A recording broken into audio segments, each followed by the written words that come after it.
E no Dia da Consciência Negra, o debate sobre o enfrentamento ao racismo ganha ainda mais urgência. Mesmo com avanços importantes na legislação, como a equiparação da injúria racial ao crime de racismo, ainda existem muitas dúvidas sobre o que a lei prevê, como esses crimes são investigados e quais as consequências para quem pratica atos discriminatórios. Então, para esclarecer o que diz o Código Penal, como é que a Justiça tem decidido e quais os desafios na proteção das vítimas, a gente conversa com o advogado criminalista Abdias Carvalho.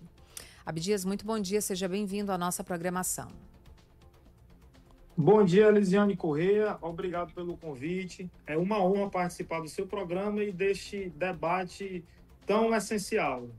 A gente sempre fala aqui na programação, Abdias, o quanto é importante as pessoas estarem muito bem informadas e acompanharem as evoluções, né, as transformações que a gente tem em todos os setores sociais. Só que a gente sabe que muitas vezes tem grande parte da população que ainda tem dúvida sobre assuntos que são relevantes, que são importantes. E aí eu queria começar justamente esclarecendo a diferença jurídica entre racismo e injúria racial e por que essa distinção ela ainda causa tanta dúvida, né, na população. Elisiane, de forma simples, o racismo ele atinge a coletividade. É uma espécie de discriminação contra um grupo inteiro, quando nega acesso a serviços, quando nega acesso a espaços e quando trata de forma desigual. Por exemplo, tratar de forma desigual os indígenas, tratar de forma desigual os negros e até mesmo os nordestinos.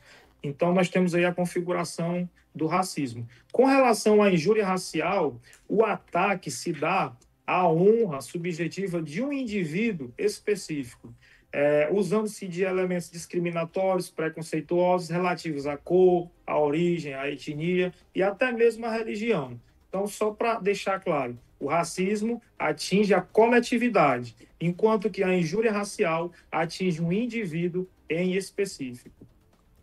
E, Abdias, a injúria racial ela foi equiparada ao crime de racismo. Na prática, o que é que mudou em termos de punição, prescrição e tratamento judicial? Nós tivemos, Elisiane, uma grande mudança. Foi com o advento da Lei 14.532, de 2023, e também a postura do STF a fazer essa equiparação. Então, na prática, o crime de injúria racial deixou de ser um crime leve para ser um crime mais grave. A pena ela aumentou de 1 ano para 3 anos de reclusão, podendo aumentar em 1/3 se a difusão dessa injúria for por meios que facilite, como a internet, e também o crime se tornou imprescritível, pode ser punido a qualquer tempo, e inafiançável. Outro ponto também que eu acho importante falar, inclusive eu estou pedindo a participação do nosso ouvinte, né, para entender o que é que eles fazem na prática do dia a dia para combater esses crimes, né, de racismo, de injúria.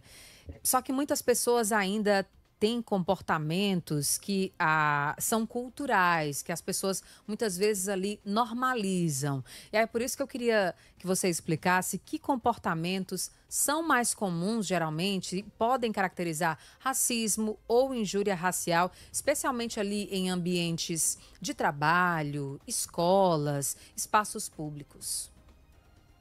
Existem alguns comportamentos que são típicos, inclusive devem ser combatidos, como, por exemplo, se dirigir a uma pessoa negra como preta, né? Esse preto, só a título de exemplo. Existem também alguns termos que já estão fora do catálogo do português, por assim dizer, como termos negritude, amanhã é dia de preto. Então, são condutas assim que muitas vezes são tidas como brincadeiras, mas que traz um viés negacionista e racista, que deve sim ser combatida. A gente segue aqui na nossa programação, a gente está conversando com Abdias Carvalho, advogado criminalista, né, trazendo alguns esclarecimentos, né, sobre o combate ao racismo, à injúria racial, né, todos esses desafios dessa população. E como é que funciona a investigação desses crimes, né? Que tipo de prova ela acaba ali sendo mais importante? Testemunhas, são prints, os próprios vídeos, né? O que a gente vem acompanhando, que está mais amplamente difundido, ou seja, muita gente às vezes acaba ali indo até as redes sociais, né? Para chamar mais atenção do poder público, das grandes mídias. Como é que está sendo esse processo atualmente?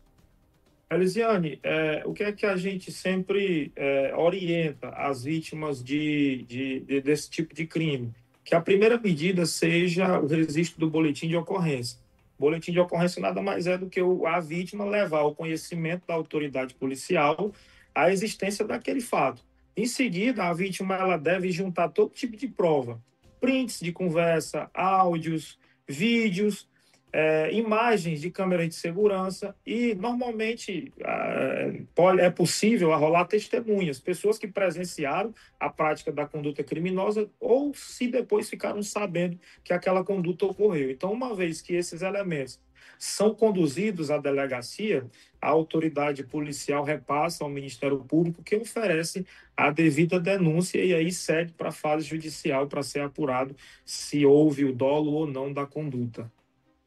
Abdias, a justiça ela tem sido mais rigorosa com esses casos mais recentes, né? Quais são aí os maiores desafios para garantir, no caso, a punição e principalmente a proteção, né, dessas vítimas? Porque me parece que por muito tempo essas vítimas elas tinham, né, o receio de muitas vezes até fazer a denúncia porque achavam que não ia dar em nada, né? Porque iam ser muitas vezes ridicularizadas ou ser taxadas de, isso é só mais um mimimi. E eu acho que hoje já tem uma construção muito diferente, né? Mas nesse âmbito judicial, como é que tem funcionado isso?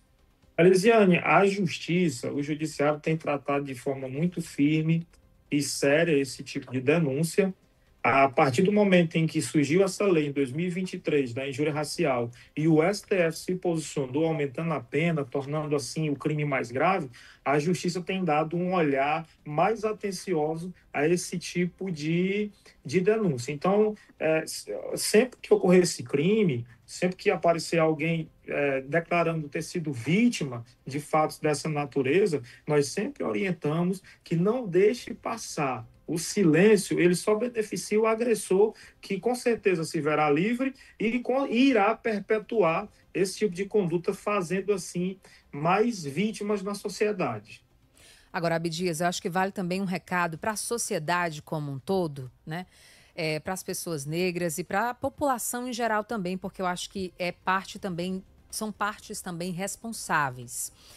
O que é que pode ser feito, né, se a pessoa passa por uma situação discriminatória ou se alguém da sociedade, alguém que está ali também presencia, né? O que é que pode ser feito? Qual seria o caminho mais efetivo?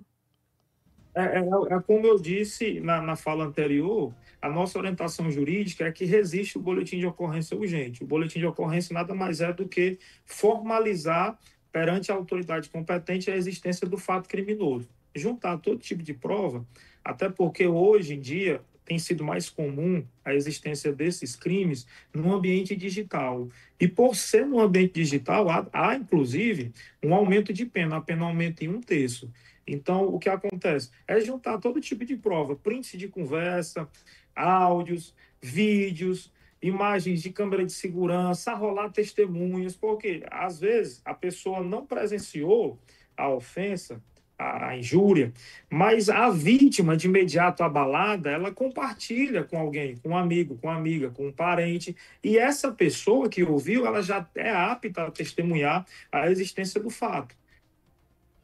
Então tá aí, esclarecimentos importantes. A gente agradece a participação do advogado criminalista Abdias Carvalho. Reflexões, né, que a sociedade precisa estar no centro sempre para estar presente nesse combate ao racismo. Obrigada, viu, pelas informações. Eu que agradeço, Elisiane, um forte abraço, tudo de bom.